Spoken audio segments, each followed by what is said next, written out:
Ya, Assalamualaikum warahmatullahi wabarakatuh. Ketemu lagi dengan saya di pertemuan awal pengenalan SketchUp.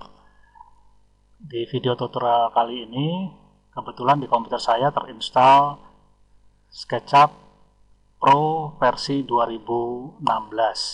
Jadi, silahkan nanti disiapkan di komputer Anda masing-masing, kalian install SketchUp versi yang sama atau lebih tinggi versinya.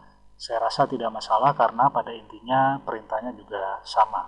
Langsung saja kita eksekusi, kita klik, ya, kita buka aplikasi SketchUp-nya. Nanti tampilan awal akan ada sebuah jendela seperti ini, ya. Ada sebuah jendela awal di mana di sini tertulis Welcome to SketchUp. Di sini kita bisa memilih template dari tombol ini atau dari tombol yang di sini, ya.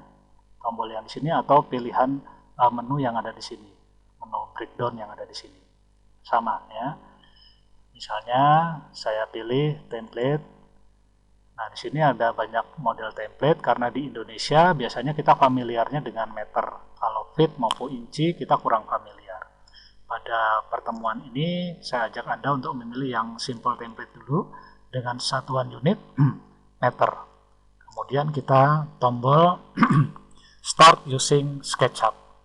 Tunggu beberapa saat, nanti akan lembar kerjanya akan muncul, ya, seperti ini. Ya. Mungkin ini saya ganti dulu tampilan ini sampai nanti muncul figur seperti ini ya. Tapi mungkin ini karena sudah pernah saya pakai, sudah saya atur toolnya, sehingga saya memang sangat menyenangi untuk model tool seperti ini. Bisa jadi nanti di komputer Anda masing-masing kalau baru pertama kali pakai, toolnya nanti ada di atas sini ya, dan berbeda dengan yang di sini. Tidak masalah, nanti saya akan ajarkan cara mengaturnya. Nah, di sini ya, di sini ada beberapa hal yang perlu saya jelaskan di tampilan awal di SketchUp ini. Yang pertama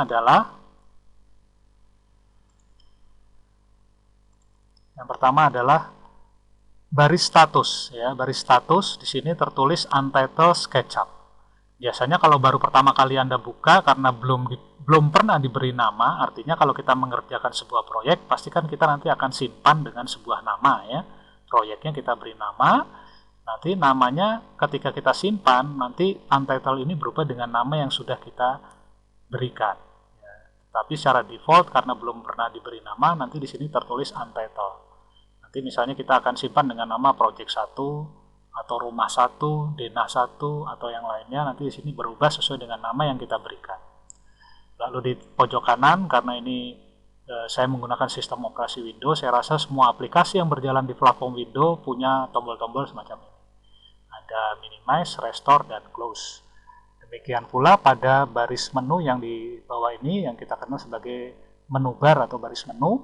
Di sini ada file, ada edit, view, kamera, draw, tools, window, extension, dan help. Tentunya saya tidak akan jelaskan dulu satu persatu isinya, tetapi nanti sambil berjalan di setiap pertemuan pasti kita akan bersinggungan dengan menu-menu itu. Lalu biasanya di sini juga ada kumpulan tool ya, kumpulan tool, namanya toolbar. Toolbar ini sebenarnya adalah perintah yang dalam bentuk visual ya, dalam bentuk gambar. Kalau yang di sini kan misalnya tool, misalnya rotate, ini bentuknya teks ya, tapi di sini rotate-nya dalam bentuk visual. Jadi menu-menu ini divisualkan gitu ya. Itu namanya toolbar.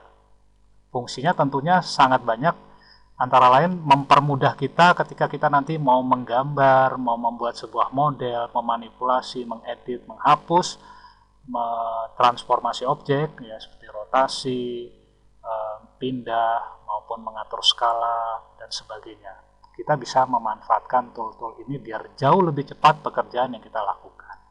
Nah, sekarang bagaimana memilih tool yang tepat? Nah, caranya tampilan tool, kumpulan tool apa saja yang tepat, yang biasa kita intinya yang biasa kita pakai ya. Anda bisa klik menu view, lalu di sini ada toolbar. Biasanya kalau pertama kali Anda menggunakan SketchUp, yang muncul itu adalah menu Getting Started di sini. Nah, ini muncul seperti ini ya. Tapi saya jarang menggunakan yang getting started sehingga saya matikan. Saya ganti dengan yang lark tool set.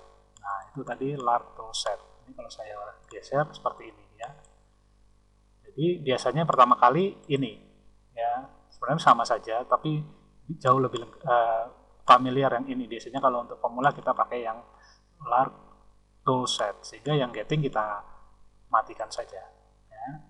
Nah, jadi saran saya sebagai pemula, kita sama-sama mengaktifkan tool yang ini, lark tool set, dan yang kedua adalah view ya. View itu yang ini ya. Ini bisa kita geser ya, bisa kita geser seperti itu. Nah, kalau sudah, kemudian kita close. Jadi hanya dua tool itu saja yang kita aktifkan. Kemudian kita tempelkan di sini dengan cara double klik saja pada baris menunya di sini. Nah, ini tool-tool yang nanti kita banyak gunakan ya. Yang lain tentu bisa kita aktifkan tapi nanti sambil berjalan. Tapi intinya kita minimum saja ya. Minimum saja tool yang kita aktifkan hanya tadi ada view ya, dan lark tool set. Lalu di tengah sini adalah lembar kerja kita, meja kerja kita sebenarnya ya, di mana project kita kerjakan. Secara default nanti akan muncul sebuah figur orang di sini, yang tentu nanti kita bisa jadikan sebagai acuan untuk skala ya, kalau nanti buat meja, buat kursi paling tidak tingginya seberapa gitu. Ini sebagai acuan biasanya. Tapi kalau tidak digunakan tentu nanti bisa di-delete ya, kita bisa buang saja orang ini biar tidak mengganggu tampilan. Tapi nanti juga bisa diaktifkan kembali. Kemudian di sini karena ini 3 dimensi, biasanya kita mengenal 3 sumbu, yaitu sumbu hijau, sumbu merah, sumbu biru. Sumbu hijau itu adalah sumbu Y biasanya ya, dan yang merah adalah sumbu X, sedangkan yang ke atas ini adalah sumbu Z. Jadi hijau adalah Y, merah ada X, dan yang ke atas adalah Z. X, Y, Z ya, X, Y, Z. Ini tentu akan membantu kita ketika membuat sebuah objek tampak 3D ya, memiliki ketebalan ya. Dia melibatkan 3 sumbu. Sekarang sebagai perkenalan awal, saya akan tadi sudah bagaimana mengatur toolbar. Saya akan memperkenalkan kelompok tool yang nanti kita gunakan ya. Di sini ada beberapa pengelompokan sebenarnya. Ada beberapa pengelompokan tool yang memiliki fungsinya sendiri-sendiri. Kelompok yang pertama ini dibatasi oleh garis, ini adalah kelompok toolbar principal ya. Nanti di situ ada select, lalu ada make komponen, ada penghapus, eraser, dan ada find bucket tool. Kemudian ini tadi principal. Lalu yang kelompok kedua ini namanya adalah toolbar, kelompok toolbar drawing ya, untuk menggambar tentunya ya. Ada pencil tool, ada freehand, ada rectangle, ada circle, dan yang lain-lainnya ya. Jadi untuk melihat namanya tentunya Anda tinggal tempelkan saja pointer Anda, nanti tooltipnya keluar atau hintnya keluar ya, namanya apa. Jadi ini principal, ini drawing. Lalu kelompok yang ketiga di sini namanya adalah, ini juga tombol yang luar biasa ini menurut saya di SketchUp ini. Ini kelompok edit ya, edit. Nanti gunanya untuk transformasi objek. Di sini untuk move, ini untuk push and pull. Nanti kita bisa menebalkan atau kalau di Corel namanya extrude ya. Lalu di sini ada rotate. Dan ini ada follow me, lalu di sini ada scale, dan di sini ada offset.